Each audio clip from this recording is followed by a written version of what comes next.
আসসালামু আলাইকুম। মাত্র 10 মিনিটে কীভাবে সহজ, নরম, জুসি আর দারুণ সুস্বাদু চিকেন কাবাব তৈরি করবেন, চলুন আর দেরি না করে শুরু করি। এখানে নিয়েছি হাড় ছাড়া মুরগির মাংস। তো এগুলো আমি একটু ব্লেন্ডার করে নিব। আপনারা চাইলে পাটায়ও পেস্ট করে নিতে পারেন, মানে কিমা করে নেবেন আর কি।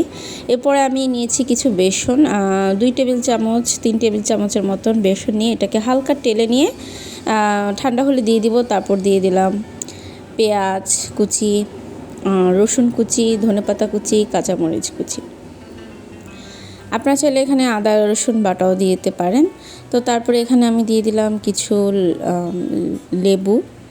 লেবুর জুস আর কি, লেবু চিপড়ে, এখানে 2 টেবিল চামচ হবে। তারপর দিয়ে দিয়েছি এখানে হাফ চা চামচ মরিচের গুঁড়ো। তারপর দিয়ে দিলাম জিরের গুঁড়ো, সেটা নিলাম আমি হাফ চা চামচ। এখানে আমার মুরগির মাংস ছিল হাফ কেজির মতো। এরপর আমি দিয়ে দিব কালো গোলমরিচের গুঁড়ো হাফ চা চামচ, আপনারা সাদা গোলমরিচের গুঁড়োও দিতে পারেন। এখানে আমার মুরগির মাংস ছিল হাফ কেজির মতো, তো সেই অনুযায়ী আমি মশলাগুলো দিলাম, আপনাদের এর বেশি হলে ডবল করে দিবেন। তো এখানে আমি দিয়ে দিলাম রাঁধুনি গরম মশলা, অবশ্যই গরম মশলা দিতে পারেন, আপনারা যে কোনো গরম মশলাই দিতে পারেন, হাতে বানানোটাও দিতে পারেন। তারপর দিয়ে দিলাম স্বাদ মতো লবণ।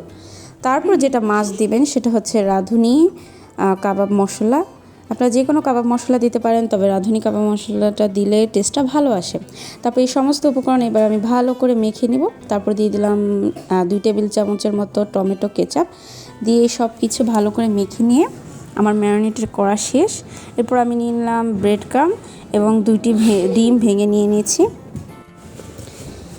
আপনারা চাইলে বাসায় টোস্ট বিস্কুটের গুঁড়ো করে নিয়েও ব্রেড ক্রাম্ব বানাতে পারেন। তো এই সমস্ত উপকরণ কিন্তু আমাদের বাসায় থেকে থাকে। তো এবার আমি কাবাবে শেপ করে নেব, আপনারা যে কোনো কাবাবে শেপ করে নিতে পারেন। আমি একটু লম্বাটা করে নিয়ে ডিমের মধ্যে চুবিয়ে দেন ব্রেড ক্রাম্বে গড়িয়ে নিলাম। তো গড়িয়ে নেওয়ার পর এরপর ডুবো তেলে 3 থেকে 4 মিনিটের মতো লাগবে ভেজে নিব। তো খুব সহজেই তৈরি হয়ে গেল দারুণ মজার চিকেন কাবাব। গরম গরম পরিবেশন করুন, সালাদ, পেঁয়াজ আর পুদিনার চাটনি এর সঙ্গে দিতে পারেন। তো ভিডিওটি ভালো লাগলে অবশ্যই লাইক দিন, আপনার মতামত কমেন্টে জানান, আর এমন সহজ ও সুস্বাদু রেসিপি পেতে আমার চ্যানেলটি অবশ্যই সাবস্ক্রাইব করতে ভুলবেন না। তো সবাই ভালো থাকবেন, আল্লাহ হাফেজ। এই তো আমার ব্রেড ক্রাম্বে গড়িয়ে নেওয়া শেষ। আমি এখন এগুলো ডুবে তেলে ভেজে নিলাম। দেখেন ভিতরে কিন্তু একদম জুসি সফট আর উপরে ছিল ক্রিস্পি। অবশ্যই কিন্তু বাসায় বানাতে ভুলবেন না।